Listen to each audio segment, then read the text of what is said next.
On Story, presented by Austin Film Festival.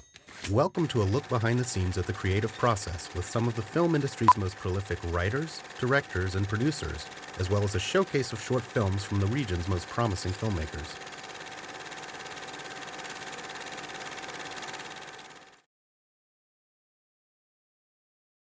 People say you make such strange movies. You know, you make comedies with kids, you make violent action movies. Like, when you look at them, they're all fantasies. None of my movies are realistic.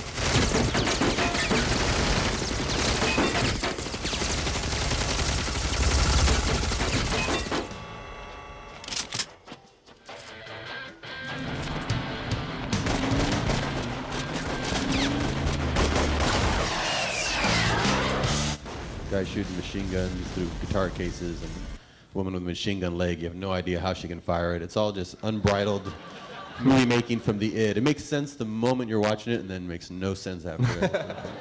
And it's just, it's like dream imagery. So yeah, you can get away with quite a bit, and it's an exploration of that I find fun. I never really wanted to live in the real world. I like just creating your own world and your own rules in the film world, and that serves as a catharsis for the audience, any type of action or violence.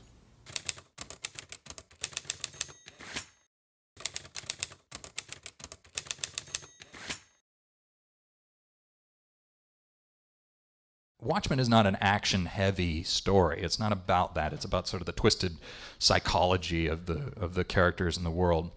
The ending of the book involves a giant space squid that is, what do you call it? It's a giant interdimensional space squid that is the antagonist of the movie. Teleports this huge dead creature into the middle of Times Square, killing thousands upon thousands of people. And it's sort of, you know, this has long been a debate about the graphic novel Watchmen. Does that come out of nowhere? Is that sort of an unusual choice? And yet the images are so great and the story is so great anyways, you know, people love it. So, but I signed my first contract for Watchmen on September 10th, 2001. And the next day, essentially the ending of Watchmen happened to Manhattan. And so most of the time I was writing, I was in sort of a strange situation where it's like, okay, I have to engineer a huge attack on Manhattan that brings the whole world together against a common enemy, which, you know, happened for about 24 hours after September 11th. Then we screwed that up. But so as far as those images go of the giant space squid in the end, there's these incredible images of just thousands upon thousands of dead bodies in Times Square and people lying halfway out of buildings and stuff. And it's like, as much as I love that as a comic fan, I didn't want to see that. It was too painful even for me to try to put, especially New Yorkers, to try to put them through that. I didn't think was fair.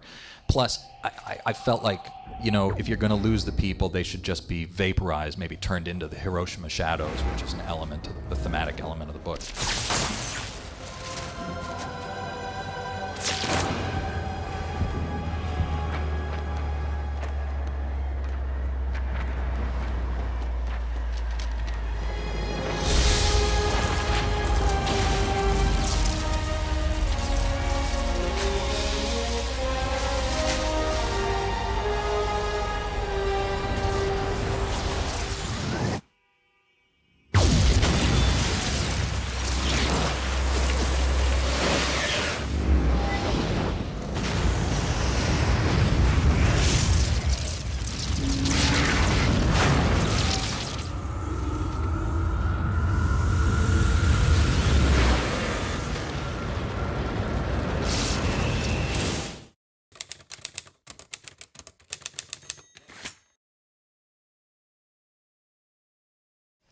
Whether it's sci-fi or not, you basically take a character or characters and you say, how do I express what they want? In the first X-Men movie, the movie actually starts with Rogue touching this guy, and he has this very adverse reaction to it. So clearly, you're already articulating, here's a character who wants to be able to have some physical or emotional contact with somebody else.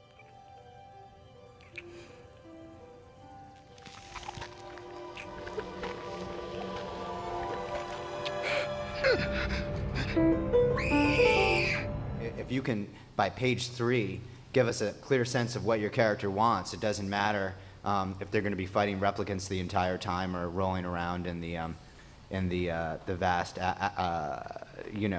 post-apocalyptic world looking for Detrius. But that's kind of your goal, whether it's sci-fi or not.